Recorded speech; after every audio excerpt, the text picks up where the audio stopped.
Assalamualaikum warahmatullahi wabarakatuh.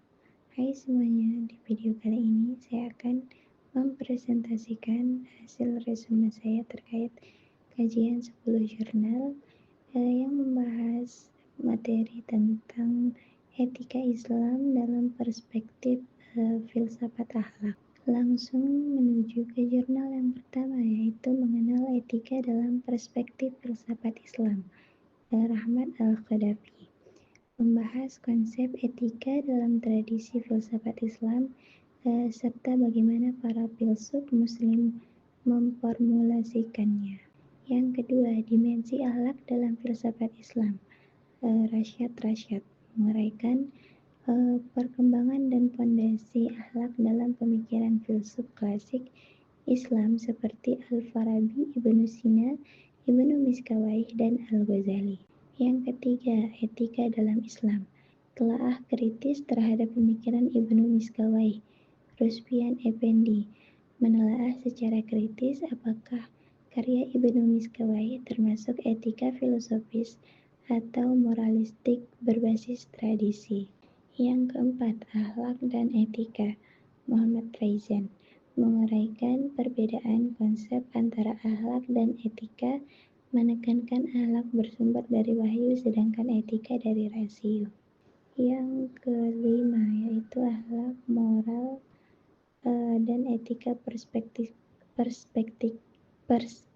Islam, Najla Akifah dan Febri Fauzia Adami membandingkan 3 konsep moral yaitu akhlak, moral, dan etika serta relevansinya dalam kehidupan modern.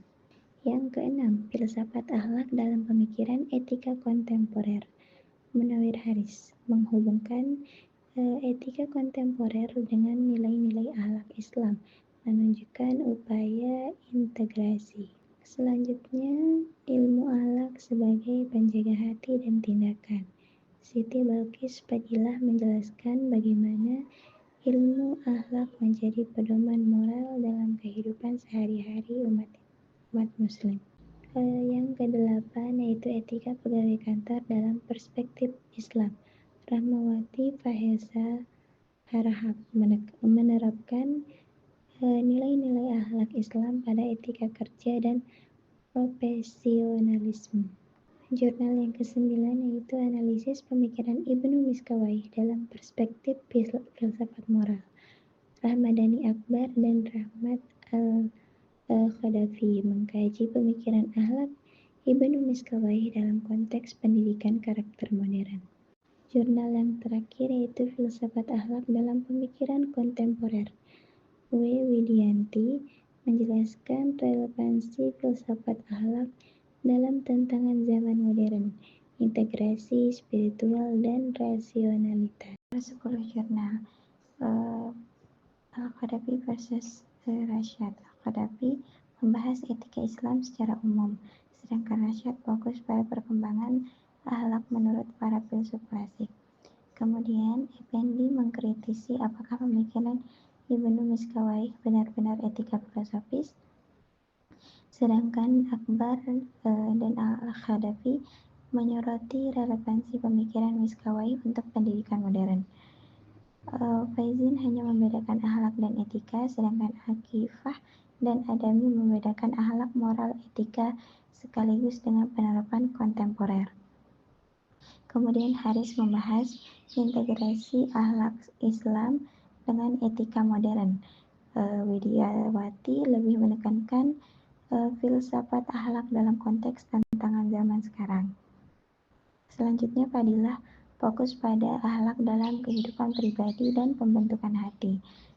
Rahmawati DKK fokus pada penerapan akhlak dalam etika kerja dan lingkungan profesional.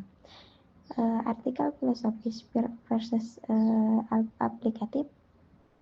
Filosofis ada jurnal Al-Qadhafi, Rashad, Effendi, dan Widiawati. Sedangkan aplikatif ada Fadilah, Rahmawati DKK, dan Haris. Fokus konsep versus fokus tokoh. Fokus konsep ada artikel Faizin, Akifah dan Adami, dan Al-Qadhafi. yang fokus tokoh ada Effendi, Akbar, dan Al-Qaddafi. Kesimpulan, filsafat akhlak Islam adalah tradisi kaya yang memadukan wahyu, rasionalitas, serta refleksi filosofis dari para pemikir klasik. Akhlak Islam berbeda dari etika Barat, karena akhlak bersumber pada wahyu dan memiliki sifat lebih absolut, sedangkan etika sekuler cenderung relatif dan berbasis rasio. Pemikiran tokoh klasik seperti Ibnu Miskawai tetap relevan untuk pendidikan karakter dan etika bangsa, meski ada kritik bahwa pendekatannya tidak sepenuhnya filosofis menurut standar Barat. Kontekstualisasi akhlak dalam kehidupan modern sangat diperlukan, seperti diterapkan pada etika kerja, pendidikan, dan kehidupan sosial. Secara keseluruhan, kajian etika Islam menunjukkan adanya diversitas pendekatan teoritis, moralistik, pedagogis, hingga aplikatif yang mencerminkan dinamika dan keluasan tradisi intelektual Islam. Sekian yang dapat saya sampaikan. Jika banyak kekurangan, mohon dimaafkan. Sampai jumpa di video selanjutnya. Ma'assalamah, bila liqa. Assalamualaikum warahmatullahi wabarakatuh.